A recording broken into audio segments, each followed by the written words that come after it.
vegan macaroni and cheese, broccoli, and PB hamburger. Let's get a pot boiling and cook some pasta.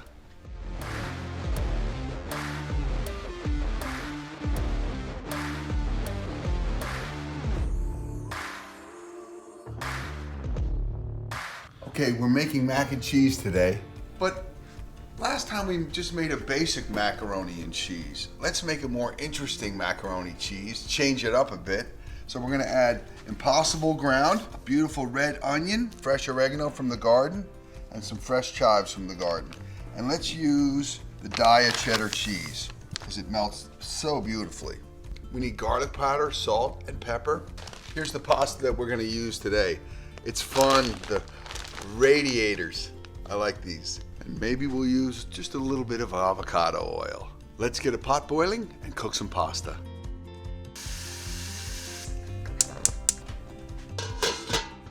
Keep a couple bricks of this in your refrigerator because it lasts a long time, unlike hamburger, doesn't spoil, and a little bit goes a long way. Fresh oregano from my brother's garden. These fresh herbs smell so good. I wish you could smell these. Let's brown up the Impossible ground.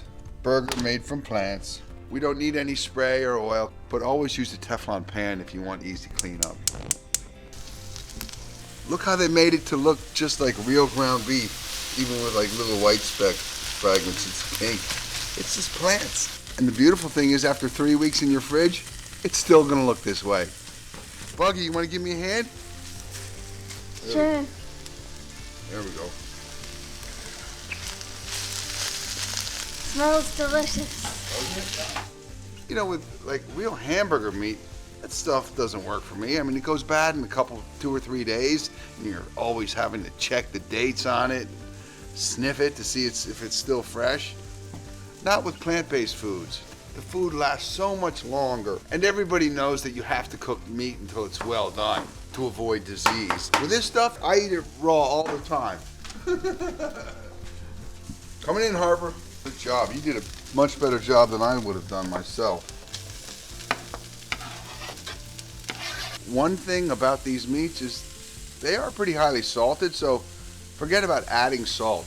If you want to add salt, only do that at the very end when all the other ingredients are in. Do it after you've tasted it and eaten it, because these meats have a lot of salt in them.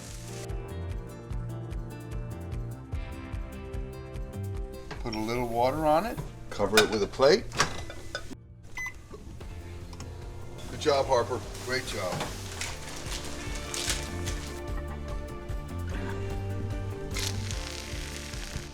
Now, if it starts to dry up, don't panic, just add a little bit of water. Keep it on a low heat now. We'll put a little avocado oil in the water just to keep it from sticking. Just a little bit. Keep this from getting all stuck together. Stirring it. And it also cleans your spatula at the same time. A little garlic powder. Steam is hot, be careful. Just rinsing some of the starch off of it. We'll do this while it's still hot, okay? Give it a little heat. The trick is you don't want to mush the pasta up. A lot of people just mush it all up. We want it to be nice and solid, pretty. Traditionally, people might add milk to this. Completely unnecessary. And always, if it starts getting too dry, just add a little bit of water until it's done cooking. When you make this stuff, make a lot because it's great for leftovers. And remember, don't expect the cheese to make the whole dish neon orange all the way throughout. We put a lot of cheese in here. You might not see it as you would in a Kraft macaroni and cheese, but it's in there. When you see neon cheese, that's processed food and that's just coloration. Dairy's white. Plant-based cheese.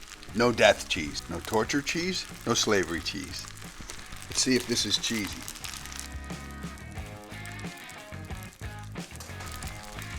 Very cheesy, but not neon. It's done. Let's see what Harper thinks of it, because she is the macaroni and cheese queen. Harper, I pulled her out of her online school. She's going to give us a quick taste test. If there's anyone who knows mac and cheese, it's Harper.